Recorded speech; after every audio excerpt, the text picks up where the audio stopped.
¿Cómo está, amigo mío, querido?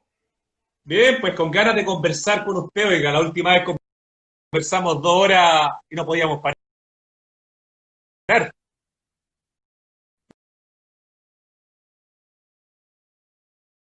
Quedo medio pegado. No sé. Se está quedando.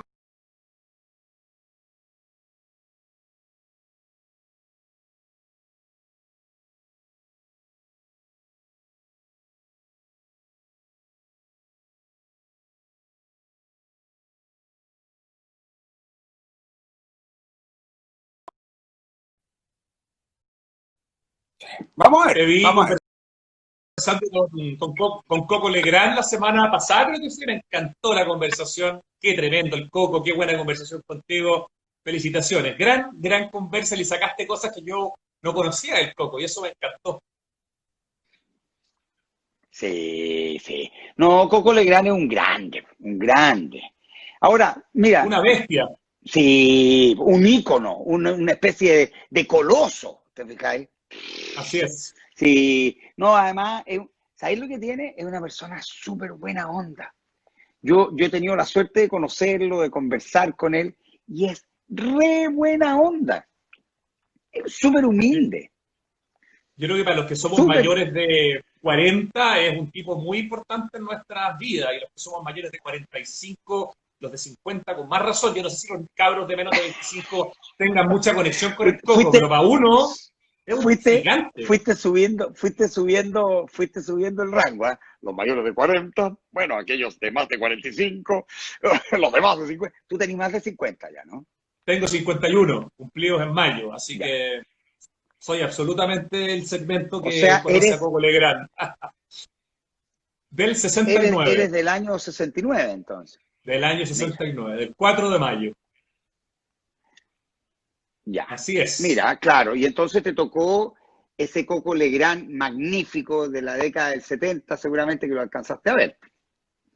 Poquito en los 70 porque todavía era chico, pero sí ya en los 80 y en los 90. O sea, soy un admirador del Coco, lo encuentro un tipo importante en la historia del humor en Chile, no sé, pues, junto con Stefan Kramer hoy día, junto con los, qué sé yo, Andrés Rillón, para mí son de los íconos así como Sí, del humor inteligente, los muchachos de Plan Z extraordinario. también los admiro mucho, son ¡Fu! Plan Z era tremendos, tremendos. extraordinario.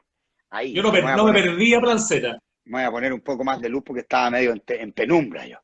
Oiga, y usted, don Rodrigo, hagamos una conversación centrada en usted y en su quehacer.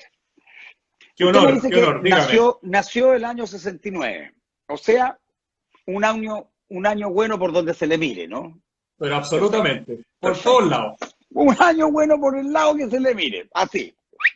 Entonces, usted cuando nació, ¿en qué contexto nació? ¿Nació en una ciudad? ¿Nació en el campo? ¿Nació? ¿Cómo era ese contexto? Yo parece que siempre estuve destinado, predestinado salud a ser un ser urbano. Nací Ya, en la comuna de Providencia, familia, mi ya, papá y mi mamá, que soy el primer hijo, vivía en un departamento chiquito en la calle Pío X, justo en la esquina con Luis Taller Ojeda, Pío X 2570, un edificio de 3 pisos que sigue ahí, bien discreto, no tiene ninguna particularidad interesante arquitectónica, no es ni feo ni lindo, un edificio sencillo. Me habría encantado vivir en un Shapira Eskenazi, el que está ahí cerquita en Pío X, claro. pero Ahí en la esquina, no va. en la esquina no, fenómeno, en la esquina de Fenómeno Holanda, Shapira ¿no? Eskenazi. En la La esquina con esquina de Holanda Holanda. hay uno y después Exacto. hay otro un poquitito más abajo. No, Providencia está lleno de Shapira Eskenazi, para No, mí Shapira una Eskenazi. firma de arquitectos gigante. O sea, Además, es muy bonito porque ellos eran pareja, además, entre ellos. Tú sabes. 65 años juntos. Abraham Unos Shapira capos. y Raquel Eskenazi. Exactamente. No, delicioso. Perfecto. Y Pero don por lo Abraham, tanto, fundador de la revista Auca, y bueno, un sí, tipo pues maravilloso. no. No, además con una sensibilidad y con un arrojo, fíjate, de cierto Shapira y Eskenazi, fenomenal que tan así es que terminaron por, de alguna manera, otorgarle un sello a cada una de las intervenciones que ellos hacían, de los barrios, ¿cierto? De alguna manera, no, extraordinario. No, Yo creo que mira, el Premio Nacional de Arquitectura se quedó sin Abraham Shapira. Creo que al revés. Sí, No es Shapira sí, sin el Premio Nacional. porque además nos fuimos la volada, emociona mucho de Shapira y Eskenazi, y es que eh, eh, ellos dejaron de alguna manera la vara instalada, diciendo uno puede hacer negocio inmobiliario, dedicarse al mundo inmobiliario sin renunciar a la calidad, que yo creo que ese debería haber sido el lema, tal vez en la década del 80 y el 90, donde se construyó tanta porquería en Santiago, ¿cierto? Ellos, Federico, hacían una cosa que a mí me parece notable y que siempre que puedo lo digo, me enteré en algún momento, ellos siempre se quedaban por lo menos con un departamento en cada edificio que construían, por lo tanto siempre eran parte De del la comunidad, comité de claro. la comunidad y por lo tanto se sentían responsables, no construían el proyecto y se iban, sino que siempre tenían al menos un departamento en cada edificio que construyeron. Y yo creo que eso es una demostración de que aquí me importa lo que estoy haciendo. Claro, soy parte. Esta cuestión no la estoy haciendo para después hacerme unas monedas y desligarme y irme. No, yo me quedo acá. Exactamente. Eso, por ejemplo, es un excelente dato para entender el nivel de compromiso que ellos tenían con lo que hacían. Tal cual. Es Y fenómeno, además la realmente integración, fenómeno. ¿no? El arquitecto, la inmobiliaria, la constructora, eso fue bien Claro, vanguardista, digamos, sí, en Chile, a totalmente. lo Bolton, la Raíz Prieto, Lorca, un poco como en ese No, tipo todos. de... Es que hay mucho. Don Jaime Vendersky, No, también otro maestro. caso. No, si nosotros podríamos estar, no, y después vienen los otros, los grandes capos, ¿cierto? Bresciani, en fin, o sea, y uno no para, si te digo, a mí, pucha, no quiero hablar de mí, pero cuando yo llegué a vivir a Santiago me sorprendía mucho, porque yo, a diferencia tuya, yo llegué cuando ya tenía 14 años a Chile, y a vivir a Santiago. No, casi no, virtualmente había venido en el verano, a darme una vuelta. Y yo cuando llegué a Santiago me sorprendía que la gente no le gustara su ciudad, fíjate. Me llamaba mucho la atención. Y yo la miraba y yo decía, está muy buena esta ciudad. Sí, Claro, pues. me sorprendían algunas cosas, el parque era muy chiquitito, te fijas, y cuando te contaba esa anécdota que me llegaron a conocer el parque forestal, y yo llegué al ¿No? parque forestal y ya listo, bueno, el parque forestal, me hablaban, y yo de repente, bueno, sí, ¿y cuándo vamos a llegar al parque forestal? Porque Claro, yo porque pensé como es que, angostito, yo pensé que íbamos como por una calle con un bandejón, que íbamos a llegar al parque forestal. No, este es el parque forestal. ¿Cómo va a ser el parque forestal sí, esto es el parque. Y eso me sorprendió. Pero cuando digo me sorprendió el tamaño, pero no me sorprendió la calidad. ¿Me entiendes? Era muy sí, claro. bonito, pero era pequeñito. Yo estaba Y acostumbrado a parques. pensar que eso se lo ganamos al río Mapocho, ¿no? Que es una parte del Oh, río es y que que, tuvimos una laguna ahí tan sí, bonita. claro, Lamentablemente se cerró, claro. pero Exactamente. Laguna que duró bien avanzado el siglo XX. ¿Ya? creo que hasta 1940 que la cerraron por un Exactamente, problema de insalubridad, de higiene. exactamente. Pero fíjate que es muy bonito porque lo que tú dices es cierto. Estos sistemas urbanos, fíjate que ya nos pusimos, te das cuenta, se suponía que íbamos a hablar de ti, por Rodrigo. Entonces, y ya nos pusimos a hablar de Santiago. Bueno, Bueno, es estamos que, hablando de mí porque esto es lo que más me gusta, así que estamos en la misma nomás, Federico. no, además es muy bonito porque tú eres un gallo adicto. Tú eres un gallo adicto a Santiago. Por lo tanto, ¿qué mejor manera de hablar de ti que hablar de esa adicción que tú tienes, que es Santiago? Entre dos adictos a Santiago, pues yo sé que también a ti te fascina esta ciudad y tú Sí, solamente le ves la parte más crítica junto con la parte positiva, yo soy un poco más de la positiva, pero sí me sí, preocupo de hablar de los defectos que tenemos, pero mirándolo de manera cariñosa, o sea, yo lo que creo es que sí podemos criticar, pero de manera constructiva, o sea, yo hoy día mostré en Santiago Adicto en el Instagram un tuit que hizo la alcaldesa de la Pintana, ya, mostrando cuánto es el ingreso por cada comuna por habitante, comparando en el fondo Vitacura con La Pintana, y era una cuestión espeluznante. A mí me parece que es muy importante que estemos conscientes de la segregación, de la desigualdad, pues si no sí, sabemos, es imposible que mejoremos. Así que hay que partir conociendo los datos, ¿no? Bueno, ahí me metiste otra ficha que también es un, tú sabes, tú me has escuchado, porque fíjate que hay gente que me dice, oye, pero tú eres facho, tú eres comunacho, tú eres y esto. Pero yo he sido siempre una persona que he dicho, nosotros tenemos un problema en esta ciudad. Y el problema que tenemos en Santiago es básicamente que lamentablemente entramos en un ciclo que el resultado de aquello fue una ciudad con niveles de segregación muy altos, niveles de segregación social, ¿no? Esos procesos, ese proceso de segregación social, usted lo conoce de sobra, ¿no? Se origina por allá, por el año 79, específicamente cuando se implementan las políticas de libre mercado y se toma una decisión, para decirlo de manera cavernícola, chacal, ¿cierto? Que es Totalmente. la abolición del límite urbano.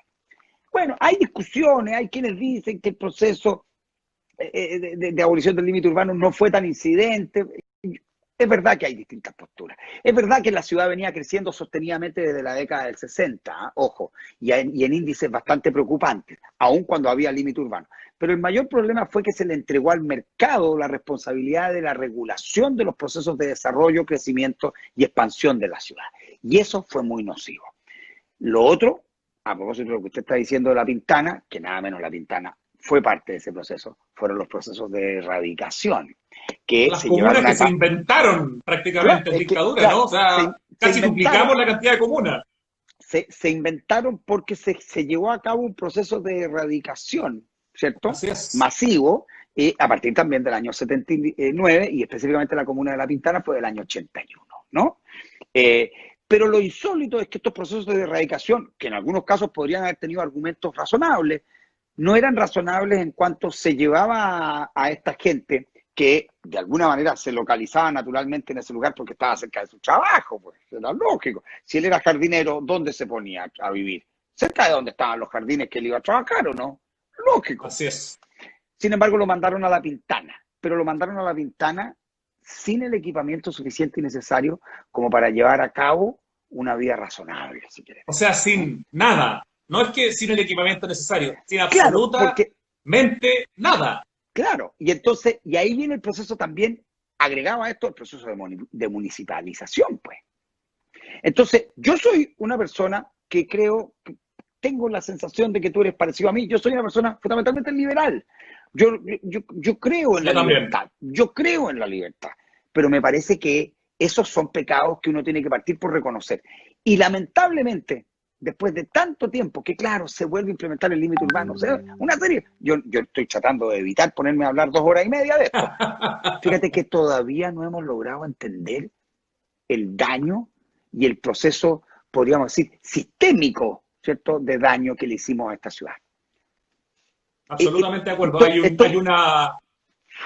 No, no. No, lo que te quería comentar es que tenemos una gran arquitecta que trabaja todo el campo de la investigación, que es Alejandra Celedón, que nos representó, de hecho, en la Bienal de Arquitectura de Venecia en 2018, con esa muestra que se llamaba Stadium, donde justamente mostraba cómo en el año 79 en el Estadio Nacional se junta a 37.000 familias, se le asigna en el fondo el lugar donde vivían, pero ahora se les transforma en deudores. Pero después hace, para la Bienal de Chicago, el año pasado, una presentación espectacular donde habla justamente de esta liberación de la tierra en Santiago y particularmente en Santiago, y cómo esta liberación no se hace en acompañamiento de la infraestructura que tiene que poner el Estado. Entonces el privado construye donde quiere, pero no hay un Estado que se preocupe de poner nada, ni una comisaría, ni un hospital, ni una universidad, ni un cajero automático, no, nada, absolutamente. Entonces te encuentras con comunas hoy día, en 2020, que hacen una fiesta cuando les llega una cadena de pizzas con un local, como pasó el año pasado o el antepasado en La Pintana, que llegó Papa John's con su primera sucursal y la gente de La Pintana estaba, pero como si fuera año nuevo, porque por fin les llegaba algo. Y uno, claro, cuando lo mira esto, desde el sector aventajado, dice, ay, pero ¿cómo va a ser tan importante un local de pizza? Es que no hay nada. Entonces, esa claro, cuestión es tremendamente dañina para nuestra relación. y, y sobre todo, yo lo que creo es que esto, más allá del asunto, porque en rigor no estamos haciendo proselitismo de orden ideológico en este momento. Para Lo que nada. estamos diciendo es que las ciudades son sistemas complejos, ¿sí? Muy dinámicos, y que requieren de efectivamente una cautela, una prudencia en cada una de las cosas que se van haciendo, que aquí creo que se tomó muy a la ligera. Cuando se dice, oye, el suelo no es un bien escaso y como tal es susceptible a ser regulado por el mercado. Pucha, fíjate que esa afirmación en otros aspectos es súper razonable, pero respecto al suelo es un equívoco. Es un equívoco. Así de corto. Yo lo digo con todas sus letras. Es un equívoco. No, yo estoy completamente de acuerdo contigo. Yo creo que el Estado debe poseer un banco de suelos que permita, en el fondo, planificar la ciudad, ok, en coordinación con el mundo privado. Pero esto no puede Exacto. estar Sin liberado de la duda. manera en la que está, porque el Sin privado no duda. tiene ningún incentivo a crear espacio público, salvo que esté obligado. No, ese es un Exacto. tema dramático, dramático, dramático. Y por otro lado, Rodrigo, oye, este es un temazo. Yo creo que, ¿sabéis qué? Esta cuestión vamos a tener que verlo. ¿Cómo diablo el Talk Show se sigue haciendo siempre nosotros dos? Se acabó esta cuestión. Se acabó. Es que no hay que ¡No hay tomar más decisiones. invitados! Se acabó. Vamos, todos los miércoles a las 19:30 vamos a estar con Rodrigo Gendelman. Bueno, y entonces, Salud, Rodrigo, salud, salud. salud por eso, salud por eso. ¿Sabes lo que pasa, Rodrigo? Es que esto es muy importante porque lo que estamos hablando es clave, es clave. Porque si bien en el año 79 todavía no teníamos todos los ingredientes para hacer una evaluación o un juicio, ¿cierto? De este proceso, que en algunos casos ha sido muy nocivo, hoy día ya los tenemos. Y por lo tanto yo digo con cierta propiedad, las ciudades en esa condición de sistemas complejos, frágiles en algunos casos, están insertos en medio ambientes. Y esos medio ambientes requieren de una mirada que trascienda por mucho a la sustentabilidad, por supuesto, económica, a la sustentabilidad social, sin duda inherente, pero también a la sustentabilidad ambiental. Aquí el problema en el que nosotros estamos es un problema fundamentalmente de sustentabilidad. No sé si me entiendes a lo que voy. O sea, si nosotros le sacáramos la huella de carbono a nuestra ciudad, sería una huella de carbono Dramático. brutal. ¿Te fijas? Me haces pensar en una frase que me dijo Germán Bannen, que tuve la tremenda suerte de conversar con él un poquito antes de que muriera, el arquitecto de la ciudad de Providencia, ese urbanista que le cambió la cara a Providencia, que hizo todo, el Club Providencia, el Parque de la Escultura, la Plaza Pedro Valdivia, los cafés literarios. Bueno, y él, una vez yo le pregunto en esta entrevista que le hago en la radio, don Germán, y yo así como, ¿qué le parece el metro de Santiago, que es algo tan importante de la ciudad y tan espectacular? Y me dice así como, bueno, el metro hace lo que puede, pero el problema de la escala de esta ciudad es desastrosa y por lo tanto el metro lo único que hace es andar persiguiendo a esta ciudad que crece de una manera completamente no planificada e intenta solucionar algo que no va a poder solucionar nunca de alguna manera. Entonces, me hace ver el problema de la escala, que para él era tan fundamental, ¿no? Una ciudad tiene que ver con su medida y tú no puedes sentir que una ciudad es una suma de 52 comunas, como pasa con la región metropolitana. Es una cosa gigantesca, es una cosa que no tiene ni siquiera una cabeza, ¿no? Tenemos 52 señores feudales sin tener una autoridad metropolitana que esté por sobre ellos. Entonces, tenemos problemas tremendamente profundos, especialmente en esta ciudad, en la gran ciudad de Santiago, ya sea el Santiago urbano, de 34 comunas o 44 comunas, como dice Iván Puduje, o de las 52 que es la región completa, que no hemos solucionado, y yo creo que es hora de empezar a hablar en serio y esperar que podamos tener financiamiento después de esta crisis para poder empezar a mejorar esta situación. Es que lamentablemente estamos cada día más lejos de la solución. Esa es la verdad de las cosas, esa es la verdad de la milanesa. Ahí por ahí alguien nos escribía en los comentarios, claro, crece como mancha de aceite. Sí, creció como mancha de aceite efectivamente, y eso es lo que obtenemos. Una mancha de aceite además no solo por su condición de mancha de aceite absolutamente irregular, ¿cierto? Absolutamente irracional, ¿no? Podríamos decir, más cerca de la teoría del caos que de otra cosa, pero que además de una extensión, porque uno podría tener una manchita de aceite, pero lo que tú dices, Rodrigo, es muy fuerte. Es una manchata totosa de aceite. ¿Qué sistema de transporte te permite hacer funcionar una ciudad así con el nivel de riqueza que tiene este país, que es extraordinariamente limitado? O sea, el transporte finalmente es fundamental para que una ciudad funcione. Ayer entrevistaba a un urbanista que va a estar en conferencia Ciudad,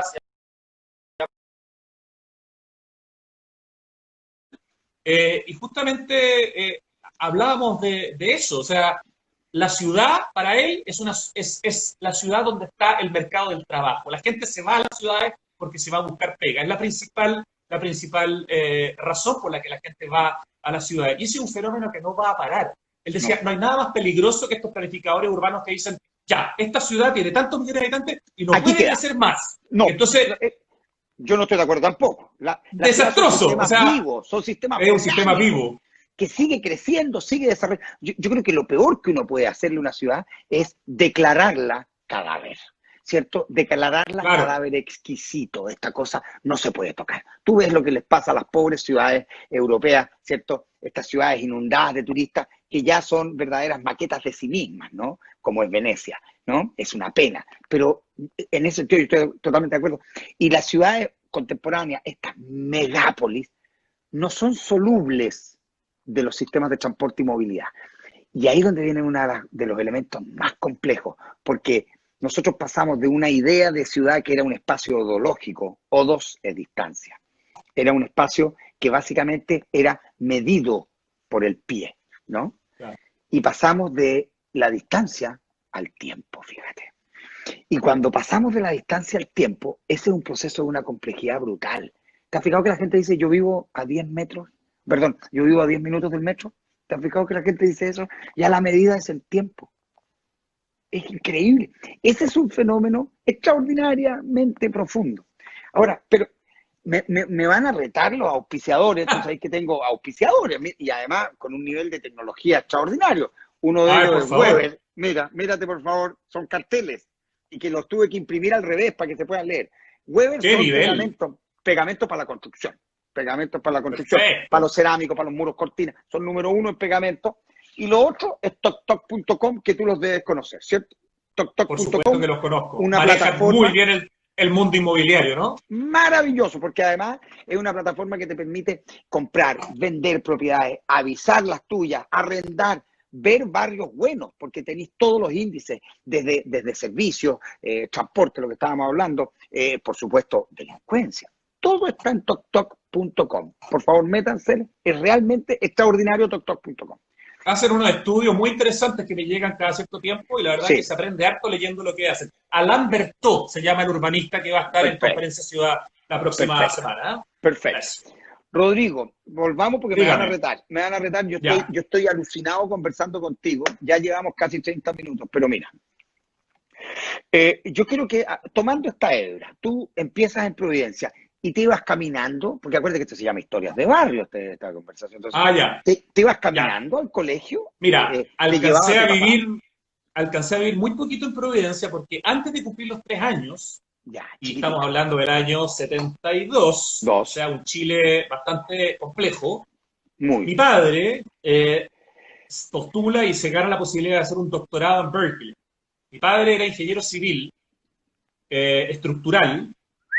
De hecho, en mi familia están algunos de los grandes ingenieros estructurales de Chile. Pero Son claro, no, muchos Gendelman pero ingenieros sí, estructurales. O sea, por te lo digo, supuesto. Tomás Gendelman, Mario Gendelman, Jorge Gendelman, Enrique Gendelman. Y están, Son, y están, todos se y dedican a están, eso. y Ricardo están, Gendelman. y están escritos algunos en las fachadas de los edificios antiguamente, Sí, claro, sin son duda. importantes en ese tema. Mi papá, Sí, digamos, un poco contagiado por su primo mayor, que es Tomás Gendelman, que es el crack de todos mis tíos, se va a hacer un magíster y después un doctorado en Berkeley y vivimos 3 años en Berkeley. Por lo tanto, mi hermana nace allá y yo no tengo tanta suerte, me quedo con el puro pasaporte chileno, pero por lo menos aprendo a hablar algo de inglés, pero tampoco alcanzo a ser bilingüe, porque nos volvemos a Chile cuando yo tengo 5 y todavía no había aprendido a hablar ni a escribir, o sea, a escribir y a leer. Pero me quedo con, por lo menos con algún poquito de facilidad para el inglés, algo me deja, y ahí hay una parte importante de la infancia. contémosle a la gente que Berkeley está en la costa oeste, en California. Así es. Berkeley está muy cerquita de Albany, de todos estos pueblos chiquititos. Yo no sé si tú alguna vez conociste alguno de estos otros. Y está Sí, fui la, después cuando era un poco más grande, y claro. está la En gran Hurón, universidad. Santa Mónica. Claro, claro. Y la gran universidad de Berkeley, esa que uno sube por esas escaleras a ese plano levantado. Pucha, qué De hecho, fenómeno. el campus de la Universidad de Concepción está bien inspirado en la Universidad de Exactamente. Berkeley, especialmente el campanil. Es una universidad muy, muy potente en Estados Unidos para ciertas profesiones. pero Sí, la ingeniería estructural por lo menos parece que en ese momento era uno de los lugares buenos donde se podía estar. Así que vivimos 3 años en esa ciudad universitaria prácticamente que es Berkeley. Y muy hippie, o sea, las fotos que hay de mi mamá conmigo y de mis viejos son absolutamente época hippie en una ciudad que era hippie por definición, o sea, todo por lo que era definición, California. exacta. Mira, mandan un saludo a Rafael Gendelman. Ese es mi padre. Aparte de ser un gran profesional, era una persona fantástica, un gran hombre. Ese es mi Mira, viejo que lamentablemente murió muy joven, murió a los 48 años, cuando yo tenía wow. 22 o 23, así que se van a cumplir el próximo año 30 años de la muerte de mi padre. Además que Power, que tú ya has vivido más años que los que vivió tu padre. Eso es muy raro. De hecho, cuesta proyectarse. Yo me proyectaba hasta la edad de mi papá. Y cuando cumplí 48, como que empecé de nuevo con una segunda etapa de la vida. Mira qué lindo, oye. Ya, precioso. Y cuéntame, y por lo tanto, ahí, Bueno, ahí volvemos a vivir durante algunos años, pero poquitos en Providencia, y mis padres deciden construir una casa en un terreno chiquitito en la calle que se llama Loarcaya, en está en Vitacura, Vitacura, muy cerca de perfecto. la clínica alemana, y la construyen con un arquitecto que yo no lo conozco mucho, quizás tú más, pero es el papá del Bastián Bodenhofer. O sea, un arquitecto de apellido Bodenhofer, que después yo me entero con Perfecto. los años que es el papá del famoso Bastián Bodenhofer, y hace una casa bien bonita, pero muy simple, y nos cambiamos para allá cuando yo tengo aproximadamente 8 9 años. Entonces la adolescencia transcurre básicamente en esa parte de En Vitacura que estaba En esa Vitacura de los 80, digamos, ¿no? en esa Vitacura de los 80, exactamente, Esa tal cual. Vitacura esa Vitacura que se inundaba, ¿no? Que Absolutamente. Mi casa, por suerte, estaba en altura y en la inundación del 82, el subterráneo se inundó completamente, pero la casa se salvó porque estaba 1 metro en altura. Pero fue una cosa impresionante, nos tuvimos que llegar a buscar cómo se desbordó el Mapocho. Fue una cuestión impresionante. y que tú sabes que yo el otro día, con las lluvias y todo el tema, en algún momento alguien me dijo, miren, miren, vean la tele, está, en Santiago está inundado. Y me dio mucha pena, en parte, la labor poco, poco justa de los periodistas que solamente se referían a esos procesos de inundación con un tono social. Y me dieron ganas de decirle, ojo, yo no estoy diciendo que las cosas se hayan hecho bien, porque por algo se inundan las comunas, ¿no? Pero lo que estoy tratando de decir es que esos procesos de inundación también ocurrían en otros sectores de la ciudad y que, claro, se han ido gradualmente arreglando y superando. El único que nunca se ha inundado es Santiago porque tiene una red, un colector de agua lluvia maravilloso, Así es. una obra de ingeniería bellísima, ¿no? Que son los colectores que cruzan diagonal por Santiago Centro. Pero la comuna de Vitacura, muy pituca y todo, se inundaba completamente en la década del Así 80. es. ¿Y tú sabes? Anegados quedábamos. Anegada. ¿Y tú sabes por qué se anegaba? No Esto lo es sé, fenómeno. no, Esto es no tengo idea. fenómeno. Esto te vaya a rayar con esto, A Rodrigo. ver. Porque yo me acuerdo cuando yo veo esto, que yo además, como te digo, estaba más o menos recién llegado, entonces yo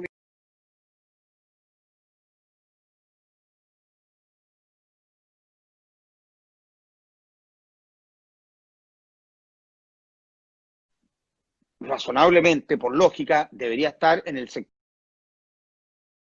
más bajo de la ciudad, ¿no? ¿Sí o no, Rodrigo? ¿Dónde Claro, está el río? obvio. Obviamente el agua tendería a ir buscando el sector más bajo, ¿no? Y entonces, ¿cómo cuando crece el río sale rajado? Porque te acuerdas que en Vitacura se crecía y salía rajado el río y se iba Así es. no sé, hasta hacia Las Condes, podríamos decir, hacia Bilbao. Y yo decía, ¿pero cómo es esto? Entonces me acuerdo que yo vi eso y yo dije, no, aquí hay algo raro, aquí hay algo raro. Si el río crece, es porque piedras, no, si el río crece y sale rajado del cauce, aquí hay algo raro. Y me puse a leer y a estudiar y a tratar de entender. Bueno, la Me imagino razón. que habíamos metido mano los seres humanos para hacer esa modificación, ¿no? No, eso es ¿Qué lo. era?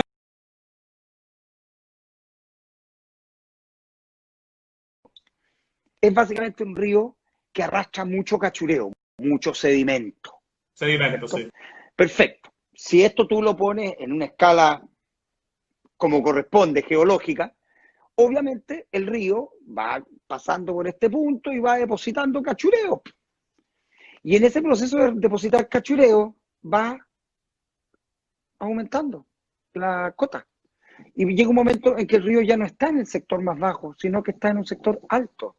El río está más arriba. Claro, tiene un pequeño cauce, pero como va depositando cachureo va quedando más arriba. Entonces cuando crece, se desborda y sale rajado. Eso era lo que nos pasaba. Hasta que le tuvieron que meter máquinas, ingeniería, gaviones, toda la cosa, para evitar de alguna manera ese proceso. Pero esa es la razón, Rodrigo. Mira qué maravilla. La acumulación de sedimentos y de todo tipo de las cosas que arrastra, ¿no? Y cachureo, este río, claro. que es un río torrent, ¿cómo es el concepto? Torrentoso, torrencial. Es un Claro, río que en el fondo tiene esa característica y nunca la va a poder modificar. Claro, porque más que un río es un caudal, es un curso de agua. Hay un papel y veis pasar el papel así delante tuyo. Exacto. No, aquí el río sale agua, pasó rajada abajo el agua y se lleva hasta el mar. Listo. Después se acabó el agua. ¿Y qué hace con Yo, Federico, soy un enamorado del río Mapocho. Quizás también como que he querido un poco adoptarlo porque siento que hay un nivel de negación con respecto al Mapocho. Primero, porque es café. Entonces la gente tiene esta idealización que los ríos tienen que ser transparentes como en Europa. Y no entienden que este es un torrente, en el fondo, que arrastra sedimento y que tiene ese color porque es parte de nuestra geografía. Es parte de nuestra naturaleza, es parte de nuestra naturaleza. Exacto. Pero además porque, claro, era un río de mierda, pero hasta que el año 2010 se hace todo el proyecto Mapocho urbano, que en el fondo, Mapocho urbano, exactamente. El Mapocho urbano. Es un proyecto, oye, la cifra, hay más de $1.000 millones de inversión para que el Mapocho sea hoy día uno de los ríos urbanos más limpios del mundo. Y lo que hacen en la planta de la Farfana es impresionante, convierten toda esa agua servida que ya no llega al río en biocombustible. Exacto. Y en abono para tierra. Es una cuestión maravillosa. Además, y la gente sigue pensando que es un río con caca. Llevamos 10 años sin caca. Y la gente no solo sigue pensando que es un río lleno de caca, en condiciones que tú y yo, que tenemos más de 50, yo un poco más que tú, conocimos ese río hediondo. Sí, claro que sí. Padecimos cruzar el río Mapocho y lavarse la ñata porque uno decía, chura, que está hediondo el Mapocho. Hediondo, literalmente. Entonces, a mí me da un poco de rabia de nuevo esta injusticia que se produce en los sistemas comunicacionales habituales de hoy día, en donde la gente le tira con onda a Aguas Andinas, en condiciones que Aguas Andinas es de alguna manera directo, responsable de que esa obra maravillosa como es el Mapocho urbano y limpio haya terminado siendo una realidad. Y nuestro río Mapocho ya, como se dice, ya no hede, ya no huele, ya no tiene mal olor, es agua limpia. Y eso es nada menos lo que nos permitió soñar una ciclovía al lado del río. Y permíteme agregar una incidencia. El Parque de la Familia, que tenía el nombre de un cura, ese proyecto fue financiado por Aguas Andinas. Por supuesto. La plata no salió de nuestros impuestos. Hay muchas cosas, y además no son los dueños del agua, ellos son un intermediario finalmente entre los dueños del agua, que no son ellos, y nosotros que somos los usuarios. O sea, hay mucha ignorancia en la manera en que algunas veces se ataca a ciertas empresas de servicio. Y claro, yo el otro día leí un artículo y vi un documental muy bonito, en algunos casos con una fotografía muy bonita, pero que decía, y Aguas Andinas no invierte ni un peso en él. Yo decía, pero por favor, me dan ganas de ir a hacerle cititura a todas las plantas de Aguas Andinas, fíjate, para que la gente vea el nivel de inversión que hay, porque tú, ¿cachai? La complejidad, Rodrigo, de darle agua a esta ciudad. Yo regué en la Farfana cuando la conocí. O sea, es un lugar alucinante. Lo que hacen con la agua servida es maravilloso, pero hicieron un trabajo hace 10 años tan invisible que la gente como que no cachó lo que se hizo en Santiago para liberar de agua servida al Mapocho, al Canal San Carlos. Oye, es que, ¿sabes qué? Acabo de tomar una decisión. Apenas podamos salir a grabar City Tour de nuevo, te voy a invitar y nos vamos a ir a ver efectivamente la Farfana juntos. y mostrar la Buenísimo. Farfana en un capítulo dedicado al City Tour. ¿Te parece o no? Y te puedo pedir que metamos las patas al río Mapocho y que tomemos no tomar el agua no se puede tomar, pero que la olamos, o sea, que tomemos el olor del Sí. agua, Y la porque de verdad olfateemos. hay que demostrar con los pies en la tierra, en este caso en el río, de que el río es un río limpio. La única mugre que le llega hoy día al río es por la gente irresponsable que todavía bota. Maravilla que digáis eso, Rodrigo, pero es que muchas gracias, porque son cosas que a veces yo digo, pucha, uno lo va a decir y después te fijas que, estos viejos fachos, mira, no, los vamos a funar, a estos viejos.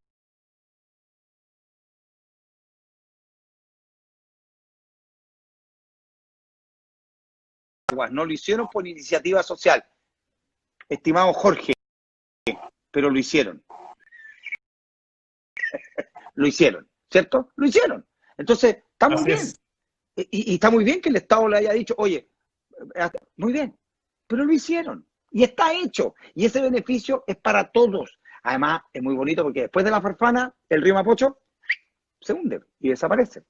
Exacto. Que esa otra cosa muy Y linda, no, Rodrigo, no que lo he visto vemos más. Sí. hasta que llega ya por allá el río Maipo. ¿Te fijas? Yo tengo la idea de que Mapocho significa Mapuchuco, que es agua que se hunde en la tierra. Qué lindo es Exactamente. ver la desembocadura del Maipo en San Antonio también, donde está el humedal. Es muy Oh, lindo. no, es que ese río entero es lindo. Yo me acuerdo Es siendo precioso. estudiante, hice un proyecto justamente en esta zona de muchos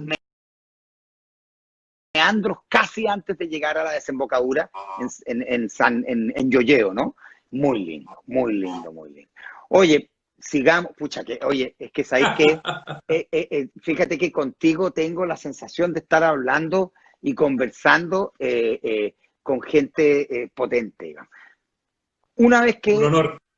estáis Gracias. Me pasa exactamente lo mismo. en Ya. Vitacura, vais al colegio, en fin, ¿qué hacías en Vitacura? ¿Jugáis a la pelota en la calle? ¿Eres un cabro más bien estudioso? ¿Te gusta jugar al trompo? ¿Le vais volantín en alguna parte en Vitacura? ¿Cómo era tu vida? Mira, uno de mis recuerdos es que iba, cuando era chico, con estas cositas que hacíamos con los palitos de helado, hacíamos como una especie de bote, y había un arroyo que pasaba justo por una placita que está frente a la clínica alemana.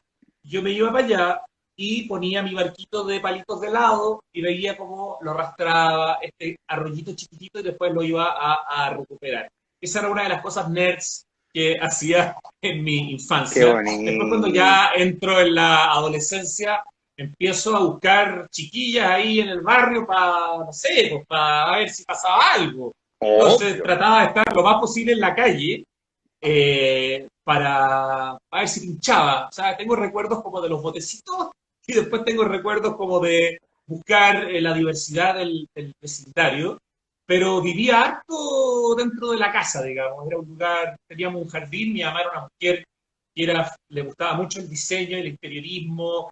Me acuerdo todavía que ella era fanática de Interlipke, que era la tienda en el fondo de Eduardo Godoy antes que Sí, se claro. llamara Interdesign, ¿no? Porque Interdesign.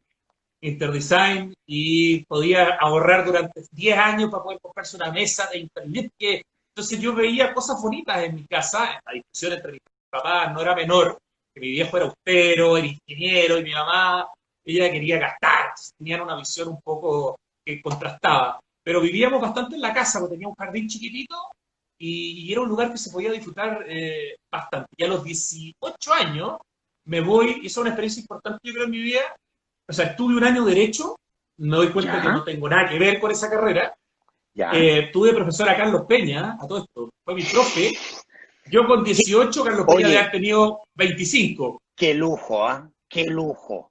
Es que no sabéis lo que era Carlos Peña como profesor. Hacía la clase completamente de memoria. Tenía una cabeza ese hombre, hacía la clase, una clase que te la dictaba, y la clase era extraordinaria. Y te mezclaba la filosofía, la sociología, era una clase de introducción al derecho. Fumaba, tomaba Coca-Cola y tomaba café, todo al mismo tiempo. Y debe haber sido un gallo de no más de 25 o 26 años. Me tocó Claro, si conocerlo muy Carlos joven. es hombre joven todavía, pues. Sí, pues. Así que fue un lujo tenerlo de profesor. Pero me doy cuenta que la carrera no me gusta y me voy durante un año a vivir a Jerusalén, a los casi 19 años. Y ahí tengo una experiencia en el fondo de una especie de epifanía en que camino mucho por la calle, saco fotos y empiezo una relación con la ciudad que todavía no había partido en Santiago. Y mi primera relación así cercana, intensa, de vivir una ciudad, de conocerla, de caminarla todo el día y a una edad en que todo es aprendizaje, es en el año 88 en la ciudad de Jerusalén, que es una ciudad con una energía de alto impacto. Un lugar Maravilloso. súper interesante para formarse. Y te tocó estar se me fue el nombre. Estas cooperativas donde se trabajaba Ah, en los para kibbutz, en los los kibbutz, se kibbutz. me fue el nombre, fíjate. No, estuve en No, un ya. kibutz en el viaje de estudio, porque estudié unos años, los últimos años del Instituto Hebreo, y en el tercero medio se hace un viaje de estudio, y me tocó la experiencia de ir a un kibutz, pero como turista, 4 o 5 días, y conocer un poco el tema.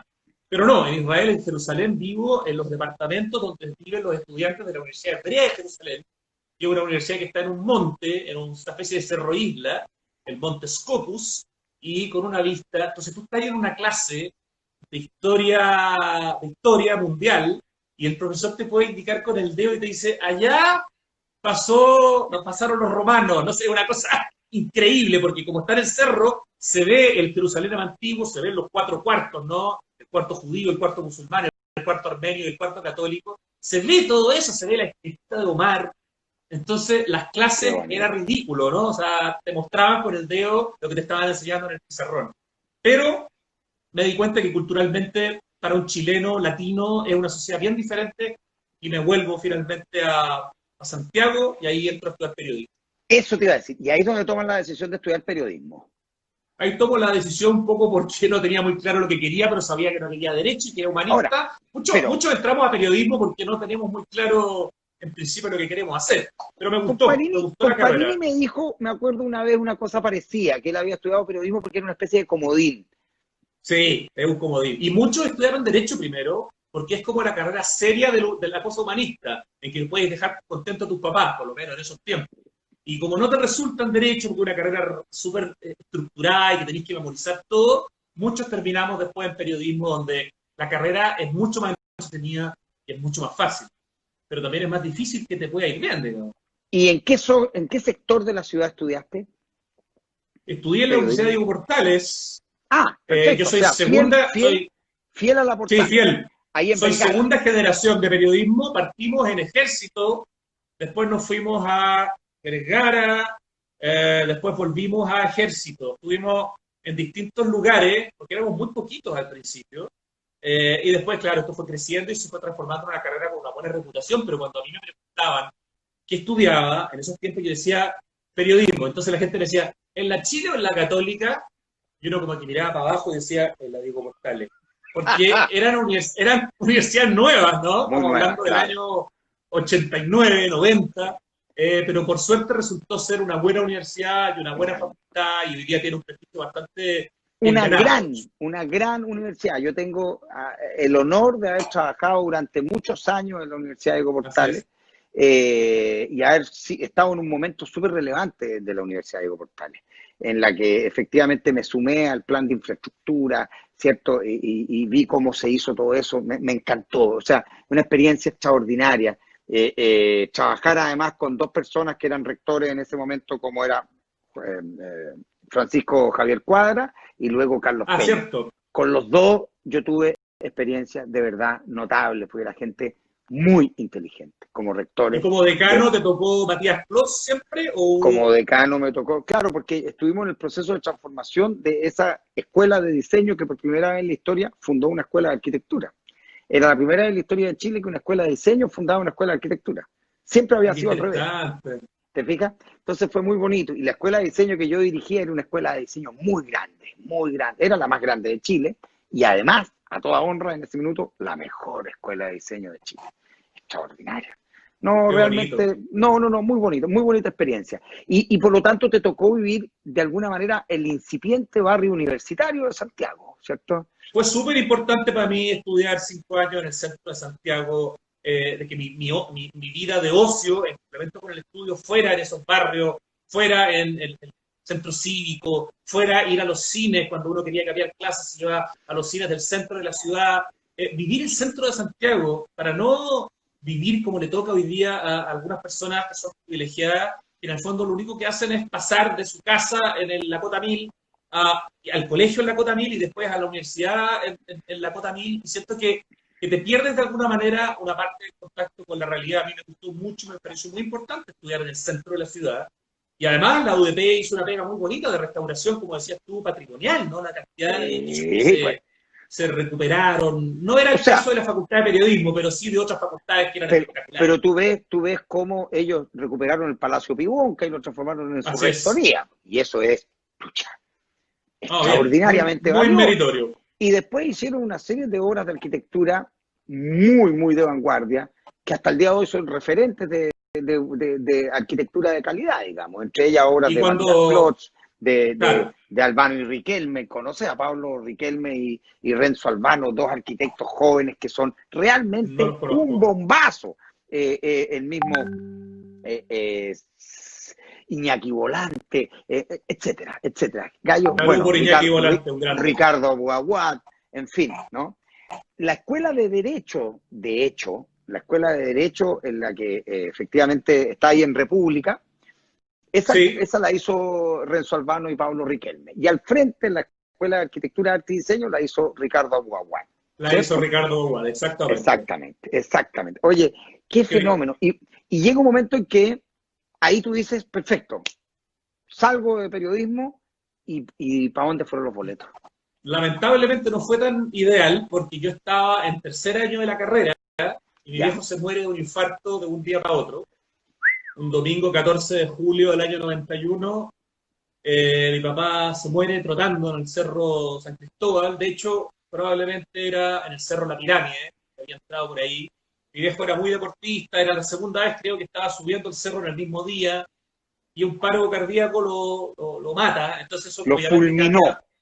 lo fulminó. Los infartos entre los 45 y los 60 dicen que son extraordinariamente peligrosos. Es importante, ¿no? Porque perder a tu viejo un día domingo cualquiera, lo saludaste en la noche anterior y el otro día ya no existe, es una cuestión que el duelo se demora mucho, porque primero tienes que asumir que esa es una realidad y cuesta harto. Entonces termino la carrera, pero mi familia tenía una familia Gendelman, tenía una sastrería que la fundó mi abuelo en la calle San Diego, Pero Enrique claro, pues. Gendelman. Enrique Guende, yo no sabía que tú Claro, estabas vinculado con ellos. sí, Enrique Gendelman era mi abuelo, que lamentablemente también murió muy joven, murió como a los 60 años, nadando en Algarrobo. Entonces mi viejo y mi abuelo se murieron de infarto haciendo deporte. Por eso yo no soy un deportista extremo ni mucho menos, es parte importante. Y por eso mi viejo, que estaba haciendo un doctorado en ingeniería estructural en Berkeley, mi abuelo se muere, mi papá termina lo más rápido que puede el doctorado y se tiene que venir, en vez de desarrollarse en lo que había estudiado, a administrar una tienda con un local en la calle San Diego, para lo cual no había estudiado, y se tiene que poder estudiar finanzas y se tiene que poder estudiar estabilidad. Claro, era ingeniero, pero Wow. iba por otro lado completamente distinto. Y bueno, cuando mi viejo muere, yo también me apuro de alguna manera, hacer todo lo posible, terminar la carrera de periodismo y junto con mi madre nos metemos en el negocio para ver si logramos entender algo y logramos sobrevivir. El negocio sobrevive 10 años y en el 2000 termina quebrando. Cuando quiebran varias tiendas similares, digamos, la crisis del 98, sacaba Michael, sacaba Gendelman, La Polar muere y la compra su gente, sacaba Bonaire, Cosilam, la casa del chiquitito, Ecus. Había un montón de tiendas que son las que Para la crisis dependían de que asiática, para la crisis asiática. el coletazo de la crisis asiática. Así es, todas las tiendas que no tenían espalda financiera y que dependían de la banca, todas quiebran, no queda ninguna viva. ¿Cuáles quedan? Además, Las que tenían además, espalda. además hay que decir, porque es muy pertinente hoy, porque vamos a vivir un proceso, tú sabes que ya el 20% de las empresas han quebrado y se espera que venga más, por supuesto. Es dramático, Hay que así es. explicarle a la gente que las empresas funcionan con caja, no funcionan de Y las otra empresas manera, quiebran por caja. por caja. ¿Te fijas? Entonces, cuando las empresas no tienen caja, no pueden vender, quebran. Y entonces eso es muy brutal. Sobre todo, te lo digo porque yo lo siento, porque yo era un fanático de toda esa calle San Diego, que visitaba y además yo tenía un vínculo emocional con la Sacchería Cubillo, ¿cierto?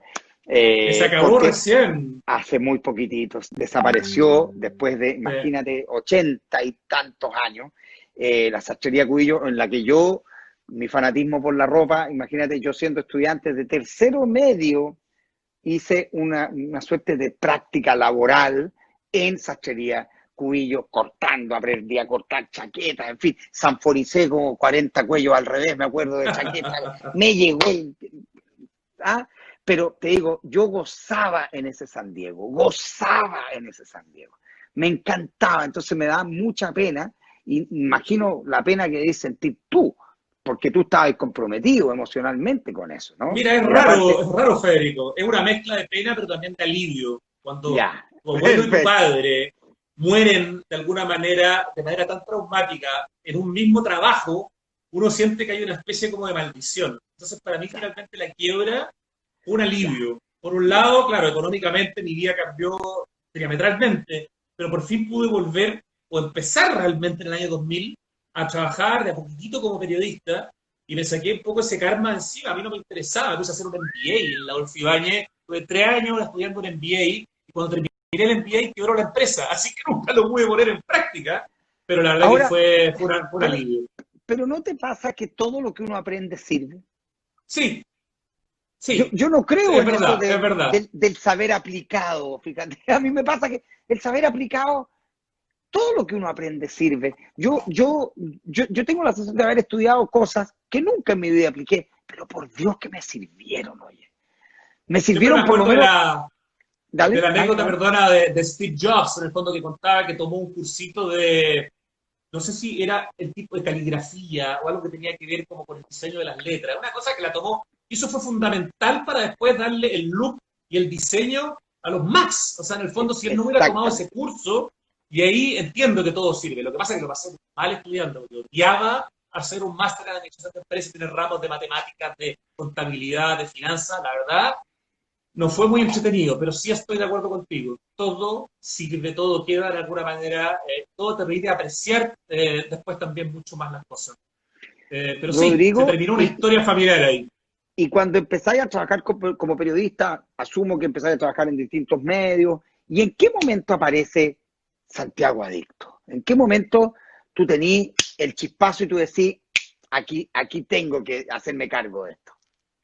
Yo era un periodista con bastante poco foco, es decir, hacía hartas cosas, escribía de música, iba mucho a conciertos, tenía como unas ciertas especializaciones en música, pero no tenía un foco claro. Y hace unos 10 años, a mis tweets, todavía ni siquiera existía Instagram, producto de que veo tanto Santiago en Twitter, empiezo a usar el hashtag Santiago Adicto como una especie de lo opuesto a Santiago. Hasta que escribo una columna en Tendencias de la Tercera en octubre del 2011, le pongo de título Santiago Adicto y cuando la veo publicada el día sábado, decido partir por una cuenta en Twitter que se llama Santiago Adicto. Pero los primeros años eran un hobby absoluto. A mí me gustaba caminar. Entonces, todos los días trataba de caminar 2 o 3 horas por Santiago, persiguiendo esculturas, que era lo que más me gustaba. Entonces, así llegaba a distintas comunas porque andaba buscando la escultura de Samuel Román en esta parte, o la escultura de Federico Aster en Renca, en un sector de viviendas sociales. Y empecé a conocer mucho más la ciudad. Y le metía harta cosa a mi cuenta, pero con muy poquitos seguidores y yo hacía toda la pega. Y de repente esto empezó a crecer y la gente me empezó a mandar fotos. Y yo me empecé a transformar más en un curador que en un generador de contenido.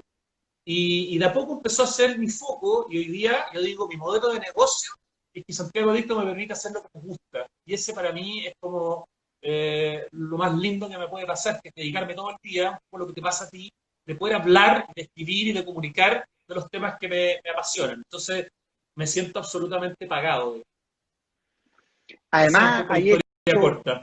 hay hecho una labor extraordinaria, Rodrigo, porque justamente eh, yo me acuerdo que cuando vi aparecer este de Santiago Adicto y toda esta vertiente, podríamos decir, que de alguna manera tú has generado, a mí me dio una sensación de agrado, fíjate, gigante, por esa reacción que yo te decía al principio, que a mí me llamaba mucho la atención, que la gente le decía Santiago, Smoctiago, ¿te acuerdas que le decían Smoctiago?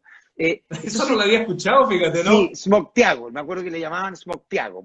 Entonces yo decía, pero ¿y por qué? Es como, es como despreciarse a sí mismo, ¿cierto? De Exactamente, es alguna como manera, despreciarse a sí mismo. yo no lograba entender, pero claro, con el tiempo entendí que esos ojos no veían lo que estaba fuera de ellos, se veían a sí mismos. Y cuando se veían a sí mismos, en el reflejo del espejo, pareciera que no les gustaba lo que veían. O sea, era un problema interno, era un problema espiritual. Yo esto lo digo con todas sus letras, ¿eh? Yo creo que nosotros, y te digo, en algunos momentos más, en algunos momentos menos, tenemos un problema espiritual. Así como uno ve el caso contrario en Argentina. ¿Te has fijado que en Argentina la gente todo es fantástico? El país se puede estar cayendo a pedazos, fíjate. Y yo, no, es que esto es Argentina, ¿viste? O sea, yo siempre hago el chiste. Todo lo que tú digas en argentino suena bien. Y todo lo que tú digas en chileno suena como así como, ah, bueno, ferretería El Martillo, venga, pase, compre lo que necesite. Te fijas, una cosa, disculpe, ¿lo puedo molestar? ¿Cómo le podéis decir disculpe, lo puedo molestar a un gallo que está atendiendo un negocio? Si es un trabajo. Si tú le dices disculpe, ¿lo podría molestar con algo? ¿Por qué lo habrían de molestar? En cambio, el argentino es ferretería El Martillo. Vení, visitanos. Todo lo que vos querés para construir tu vida, la tenés acá con nosotros. O sea, es otra actitud. Para mí es un problema de actitud. ¿Qué opináis de eso, Rodrigo? Estoy súper de acuerdo contigo. Creo que esta cosa chaquetera que tenemos los chilenos tiene que ver con una idiosincrasia y un carácter medio depresivo, un poquito negativo, probablemente porque también somos un país muy sufrido, súper pobre, que ha sido víctima de los terremotos más impresionantes de la historia, de erupciones volcánicas, de desbordes de los ríos. Entonces somos como bien fregados. Venimos de una conquista que fue muy violenta, en el fondo, que es la conquista española con los mapuches, a diferencia de otras culturas. Pero a lo coyuntural yo agregaría un factor, y es que en este poco cariño a la ciudad está la ignorancia, el increíble desconocimiento que en este caso tiene el santiaguino de Santiago. No conoce nada y habla mal desde la ignorancia. Entonces, hay un problema de carácter, como dices tú, y de identidad, completamente de acuerdo. Pero además hay un desconocimiento. Cuando uno conoce un poquito más esta ciudad, se vuelve loco. Y cuando uno ve a los turistas o a los inmigrantes hablar de Santiago, escuchas otra cosa. Entonces ahí te Sí. das cuenta que tenemos un problema en nuestra idiosincrasia, pero también tenemos un problema de ignorancia y nos encanta hablar desde lo que no teníamos idea. Y despotricamos sin ningún problema. Yo puedo estar en desacuerdo contigo en una cosa que acabáis de decir porque me parece que este tema es muy bonito y yo creo que tú eres la persona para hablarlo. Fíjate que cuando uno de alguna manera esgrime o adjudica, podríamos decir, parte de nuestra personalidad a los problemas que hemos tenido, que vaya que los hemos tenido, sin duda, yo creo que ahí cometemos un pequeño error.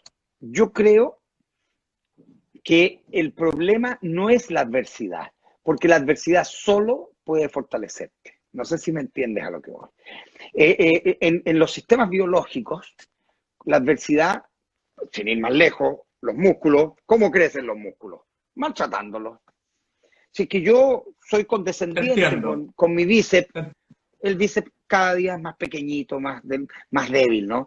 Pareciera que yo tengo Claro, que llevarlo al límite para producir un colapso en los tejidos internos y de pronto esa rasgadura de los tejidos internos produzca una suerte de irrigación hacia nuevos sectores y la creación de nuevos tejidos. Y el músculo, ¡pum!, crece, ¿no? Fenómeno. Yo creo que nosotros no hemos sido capaces de entender el valor de la adversidad. Y voy a usar una palabra que la voy a usar ahora con el otro sentido, con un sentido negativo. Y yo creo que nosotros nos transformamos en adictos a la adversidad. Fíjate lo que te estoy diciendo. Y estoy usando la misma palabra de Santiago adicto, que tú lo usas con una connotación positiva, ¿cierto? Juguetona. Yo ahora lo estoy usando con la otra connotación. Yo creo que nosotros somos un pueblo que en algún minuto nos transformamos en adictos a la adversidad. Y pareciera que no conformes con toda esa adversidad que nos presentaba el territorio, que si tú te fijas, es muchísima, empezamos a crear nuevas adversidades. Ya pasamos de las adversidades naturales a las adversidades artificiales. ¿Por qué te digo esto? Porque pareciera que en esa pobreza, digo, espiritual, mental, cultural y todas las anteriores tal vez, pareciera que el único momento en que nosotros nos sentíamos genuinamente vivos era el momento de la adversidad.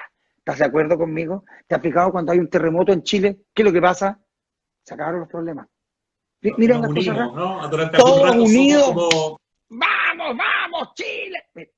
En el fútbol era lo mismo. Yo cuando llegué a Chile era la historia de un país que perdía siempre. Y pareciera que eso era... ¡Ay! Celebramos las derrotas, fíjate, en las batallas. Yo empecé a caer en la cuenta que puede haber algo medio patológico, medio raro. Y entonces, en vista que caímos en la cuenta que era el momento en el que nos sentíamos vivos esa adversidad, dijimos, ¿y si producimos nuevas adversidades? Y ahí empieza una cosa, como te digo, muy, muy rara, muy curiosa. No sé si estáis de acuerdo conmigo, esto es algo que estoy compartiendo contigo y con Sí, todo y con toda la gente. Es algo que no estamos tengo certeza, pensando en vivo y en directo. No, exacto, no tengo certeza, digamos, de nada de lo que estoy diciendo. Autoflagelante me pone Walter Antonio Salazar. Claro, pero el autoflagelante es muy específico, porque es el momento en que, ¿sabes qué? Quedó la manzaca, pero estamos todos unidos. ¡Qué rico! Y pareciera que esa adversidad es la que es el aglomerante, fíjate, el aglomerante social del que carecemos. Y entonces empezamos a tener una relación enferma con la adversidad. No sé Déjame agregarte un elemento que yo también lo he pensado muchas veces, no solo para Chile, sino que en general para Sudamérica, que es el hecho de ser un continente conquistado no solamente por los españoles, sino por la Iglesia Católica. Cuando uno mira las naciones que tienen formación protestante, ya sea calvinista, de distintas formas protestantes, desde Inglaterra, digamos, que conquista los Estados Unidos, la forma en que los gringos funcionan en ciertas cosas respecto, por ejemplo, de los latinos, o la forma en que los alemanes funcionan respecto.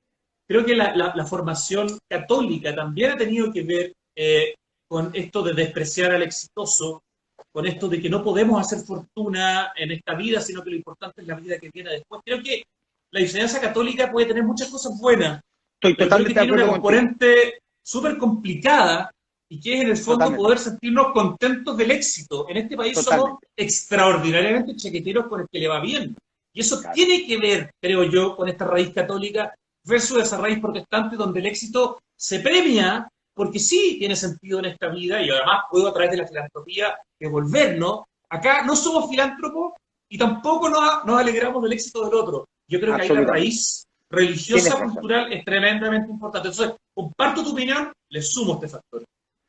Absolutamente. Y la otra cosa que yo creo que lamentablemente es una especie de virus, Rodrigo, que no sé si tú estás de acuerdo conmigo, y que lo insinuaste hace un ratito atrás, es esta especie de costumbre ya a esta altura, estilo, de opinar de todo y de opinar sin conocimiento alguno, fíjate. Entonces, llega un momento que uno dice, ¿te acuerdas del pobre Humberto Eco cuando hizo una crítica antes de morir, ¿cierto? Respecto a una autoridad moral para opinar de lo que se le ocurre, aunque no sepa un ápice de lo que están hablando, pero lo dicen y lo hacen como si fuesen poseedores de una verdad así, pero total, ¿te has fijado?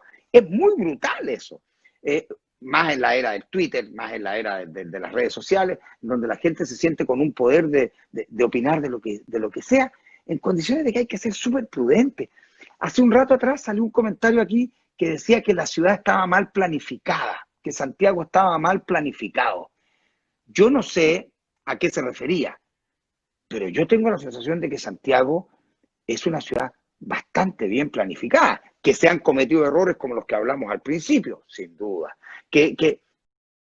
pero Santiago es una ciudad bastante bien planificada, se han cometido abusos, tonteras, totalmente. Pero Santiago, yo le invito a la gente a que vaya a una ciudad como Londres para que vea cómo es una ciudad que no fue planificada, el nivel de enredo mental que hay en esa ciudad, donde tú, Yo diría después que de hasta, muchos hasta años, los años 60 fuimos una ciudad bastante planificada. Tuvimos acá el pero Cleaner, que fue un tipo que hizo un trabajo extraordinario en términos del centro cívico de la ciudad. Tenemos planos reguladores que son también de alta calidad, pero sí, creo que lamentablemente en dictadura esta visión tan libre mercadista del territorio, del suelo, evidentemente transformó la ciudad en otra cosa y nos complicó muchísimo la historia y hoy día estamos pagando eso en el estallido social, en los problemas Sí, que tenemos con el coronavirus. Pero hay una frase, Federico, que yo te quería compartir, que es la que yo siempre uso cuando me toca hablar de Santiago ahí, que se la escuché una vez a Sebastián Grey. En ese ya, momento creo que era presidente del Colegio de Arquitectos Sebastián en ese momento. Y después le pregunté de quién era y me dijo, no tengo idea. Entonces dije, ¿te la puedo a ver, robar? Por supuesto, si no es mía. Y es súper simple. Dice, no es que la gente quiera las ciudades porque son bellas.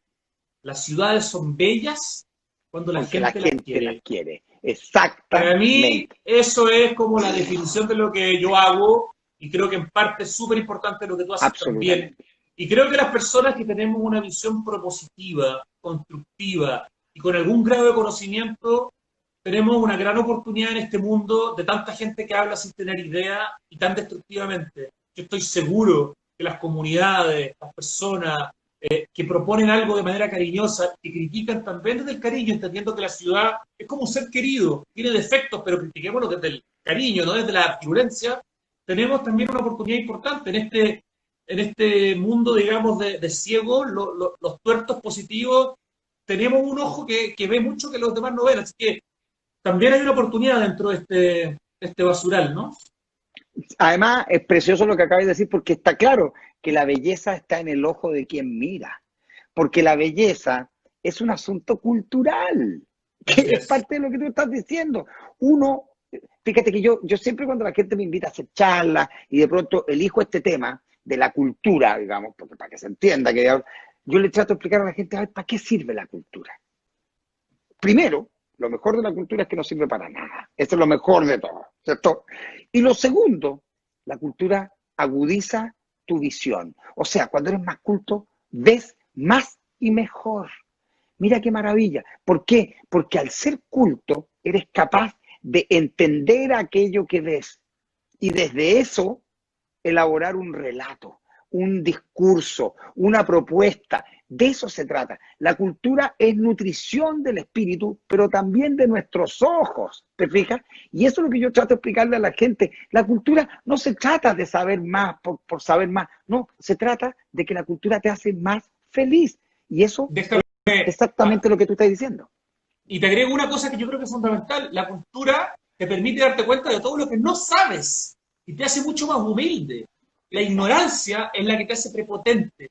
Cuanto tú más Exacto. aprendes, más te das cuenta que por eso esa gente que es extraordinariamente culta y sabia, que tiene una tremenda obra en su vida, de repente te acercás a ella y decís, oye, qué buena onda, qué humilde. Porque Claro, hay gente claro, que ha llegado a un nivel tal, es como, claro. por eso a mí me gusta mucho el budismo. Creo que del budismo hay que aprender tanto en esta sociedad, de vivir más el presente, en el fondo, hacerte sabio y esa sabiduría tener que ver con la humildad, con la austeridad, con no seguir pensando en acumular. No sé, tenemos mucho que aprender, Federico, y ojalá que aprendamos, porque en estos momentos en Chile estamos en una situación con un futuro súper incierto. Ni siquiera estoy hablando de la crisis, digamos, económica, de la pandemia, el nivel de violencia, de desconfianza, de mala onda, de partir de la base que te voy a funar, como decías tú, porque eres facho, o eres Espantoso, comunacho, o porque espantoso. eres muy amarillo. Además, Eso está además, complicado. date cuenta que llevamos ya 40 y tantos años en este tema del mundo entre los comunachos y los fachos, fíjate. Yo escucho que o sea, yo siempre le pregunto a la gente, ¿en qué estaba Alemania 40 años después de la Segunda Guerra Mundial? Con todas las atrocidades que tuvo que vivir ese pueblo. Fíjate, Así ustedes es. mismos como pueblo, los judíos, digamos, ¿en qué estaban los judíos 40 años después del Holocausto? En otra, en otra. Perfecto. Nosotros llevamos 40 años revolviendo esta olla de caca, compadre. Y entonces yo digo, ¿no será que habrá que buscar otra manera de resolver las cosas? Con otro estilo, fíjate. Porque está bien, ya, los políticos serán esto, lo otro, lo demás, allá, pero si nosotros mismos lo elegimos, date cuenta. O sea, Ahora, no puede... hay un tema generacional también. Estas nuevas generaciones, yo tengo la sensación que en parte tienen una visión bastante más fascista de las cosas, estas acusaciones en las universidades gringas contra los profesores que dijeron Absolutamente. algo que les molestó. Esta gente que quería que Carlos Peña dejara de ser el rector de la UDP porque no les gustó lo que había dicho en televisión. Esta gente que quiere echar esta cosa purista, esta cosa frente amplista, como decía, no sé qué el otro día, de que Mira, las cosas son blancas o negras. y Maldición, posesión, no, queremos grises. exactamente, y posesión hegemónica de la verdad, superioridad Así moral, es. date cuenta. Eso no puede ser. O sea, o mejor dicho, si puede ser, créanme, lo único que va a lograr es que seamos cada día un poco peores como país, como sociedad y como personas. Lamentablemente. Yo ahí no me muevo un milímetro en esa afirmación. Lamentablemente. Entonces, pucha, qué bueno encontrar a alguien que de nuevo, con altura de mira, puede mirar, puede ver este panorama que es mucho más complejo que el blanco y negro. Yo siempre digo, bienvenidos sean todos los tonos de grises entre medio, porque además me encanta explicarle a la gente que haga el ejercicio alguna vez usted en su casa, agarre todos los colores que tenga disponibles y mézclelos. ¿Usted sabe qué color va a obtener de eso? El gris. ¡Es fenómeno! El gris es el fruto de la combinación de todos los colores. No tiene nada de malo. El gris es un color bellísimo, profundo, maravilloso, ¿cierto? Que yo gozo mirando. Entonces, no estoy de acuerdo con estos lugares comunes que lo único que terminan haciendo es sembrando un poquito más de mala onda, ¿no? Oye, qué Así es. extraordinario conversar Qué contigo, rica conversación nuevamente, Rodrigo. un gusto. Adictiva la conversación. Sí, fíjate que yo voy a hablar con la gente de Tok Tok, ¿cierto? Aquí está Tok Tok de nuevo. ¿Sí? Salud Todo lo por que usted doctor. necesita saber, voy a hablar con ellos, voy a hablar con la gente de Weber, que aquí, con los sacos de Weber, aquí están los sacos de Weber, mira. ¿Ah? Excelente. Los sacos de Weber. Fíjate que dentro de todo los sacos de Weber son útiles. Son útiles. ¿Por qué? Porque te permiten pegar el cerámico. Pero voy a hablar con la gente de Tok Tok para que en serio analicemos seriamente, Rodrigo, lo que te dije al principio. De verdad te lo estoy diciendo. Yo creo que además nos podríamos poner temas todos los días, distintos. Hablar mira, de esto que nos apasiona, fíjate. Te agradezco muchísimo, en serio, te agradezco muchísimo. Fíjate que, Tremendo oye, placer, de verdad. mira, la única forma es cambiar el sistema, no sé a qué sistema se refiere. Yo siempre cuando la gente dice la única forma es cambiar el sistema, no sé a cuál de todos los sistemas Uy, se refiere. Pero yo le yo le voy a tengo contar un algo, miedo parido al ese partir de cero. No, claro, por lo menos no, conmigo no, y yo no le voy a decir una comulga. cosa, sí, pues, y yo le voy a decir una cosa a la persona que no alcancé a cachar quién era el que decía hay que cambiar el sistema. Primero, me encantaría saber a qué sistema se refiere. Segundo, yo le voy a contar algo. Yo tuve la oportunidad de estudiar en la universidad gracias al sistema. El sistema fue el que de alguna manera confió en mí, me entregó los recursos para poder ir a la universidad, pagar esa universidad. Me hizo un crédito y después lo pagué. Con esfuerzo, sin duda. ¿Me habría gustado haber tenido la plata? También, pero no la tenía. Entonces, el sistema funciona. Cuando uno le ve el lado bueno, cuando uno cumple con su deber, el sistema a veces funciona y muy bien, muy Hay que bien. mejorar el sistema, en eso estamos de acuerdo. Cuando yo Obvio. escucho cambiar el sistema, lo que siento es este foja cero. Y el foja cero, cuando uno ya tiene más de 50 años, yo creo que. Yo entiendo que alguien de 20 años pueda pensar así. Yo creo que todos tenemos una etapa de la vida en que podemos pensar ciertas cosas. Pero yo creo que a la edad que estamos nosotros, Federico, se espera un poquito más del análisis, probablemente, y de la visión un poco más, no sé, más madura. Sí, absolutamente, absolutamente.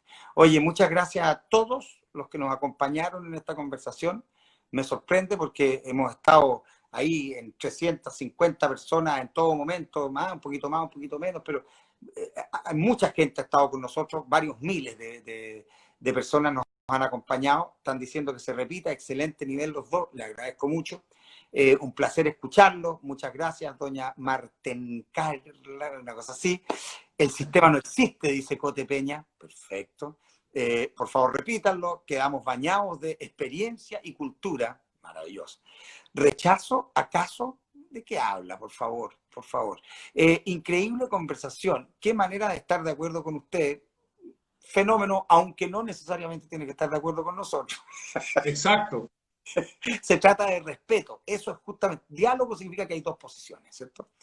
Oye, apruebo el otro rechazo. ¿Okay? Oye, déjenlo. Ustedes van a tener la oportunidad de ir una a una en el caso que corresponda y van a poder expresar su voluntad. No tienen que andarlo cacareando. Aquí estamos en una instancia donde lo que queremos es celebrar la convivencia. De eso se Ojalá trata. que vayan a votar, porque además mucha de la gente que hace esto después no va a votar. Entonces, seamos consecuentes. Yo jamás me he perdido una votación desde que tengo 18 años y puedo votar, tuve la posibilidad de votar que no. Para mí fue un orgullo maravilloso. Y de ahí en adelante he votado cada vez que hay que votar y eso es un deber cívico. Tenemos que cumplir más deberes, no solamente pedir derechos. Exactamente. Aunque suene como viejo y aunque suene como momio, lo que quieran, pero yo creo que los deberes son una cuestión fundamental. Si no, estamos fritos. Además, Rodrigo, viejo a toda honra. Si yo siempre Viejo, digo, a toda honra. yo nací viejo a toda honra. A toda honra. Y lo digo o sea, no era sabiduría la vejez, ¿acaso que ahora nos estamos dando cuenta? O sea, en lo posible, cada día más libre. Pero ser libre requiere de cierta ubicación. Hay que ser libre pero ubicado, hay que ser respetuoso, hay que entender que hay diferencias, de eso se trata. A la gente que le gusta tanto la ecología, Rodrigo, tanto la sustentabilidad, yo le digo, ¿y qué les parece que ejerzamos esa misma metáfora en los sistemas sociales? Los sistemas sociales son mejores cuando son biodiversos, no cuando son todos. Absolutamente. Cuando se produce monocultivo, el sistema social decae y muere. De eso se trata. Entonces, hay que aceptar la diferencia. Hay que aceptar, hay que ser capaz de luchar en buena lid por tus ideas. Hay que hacer valer en la medida de lo posible, ¿cierto?, tus derechos, pero sin duda tienes que cumplir con tus deberes. Para mí, ahí está todo. Y en la medida que lo hagamos, vamos a hacer una sociedad cada día mejor. Yo tenía en mi pieza, termino con esto porque sé que estamos a la hora, en la pieza, mi mamá puso una cosa en francés que yo nunca entendí, pero estaba ahí, decía, en el fondo, cumple con tus deberes para poder lograr, poder pedir en el fondo tus derechos. Y esa cuestión estuvo puesta en mi pieza desde que yo era chico, en francés. Yo creo que me entró de alguna manera, de manera subliminal, y a mí me queda súper claro, deberes y derechos de la misma forma. Si no, lo único que vamos a hacer es estar condenados a una sociedad de gente inmadura. Muchas gracias, Federico Sánchez, por esta preciosa invitación. Un gusto, Gracias. un placer y un honor. Muchas gracias, te pasaste. Yo, si quieres, tú te descuelgas, yo me quedo dando las gracias a nuestros invitados. Weber, de nuevo, pegamento, número 1 en pegamentos para la construcción, Weber, con sus sacos de Weber. No puedo dejar de hablar de los sacos de Weber, me encantan los sacos de Weber aquí. Mira, este es un saco de Weber muy especial, es un adhesivo para porcelanato. Ahí está. Es que Weber es Weber. Y Toc Toc, mira, Toc Toc, extraordinario. Los gallos que más saben de efectivamente lo que tú necesitas. Quieres arrendar, comprar, vender, todo lo que necesitas saber. Puedes saber el precio referencial de esa propiedad y saber si estáis comprando bien o si estáis comprando caro. Por ejemplo, puedes saber los servicios, puedes saber los sistemas de transporte y movilidad, la delincuencia. Todo está en toctoc.com. Chiquillos, todos los miércoles a las 19:30 horas, Toc Toc Show. Vamos a estar conversando con gente extraordinariamente valiosa. Ponte tú que de ahora en adelante siempre con Rodrigo Gendelman. Muchas gracias a todos, un abrazo gigante, nos vemos.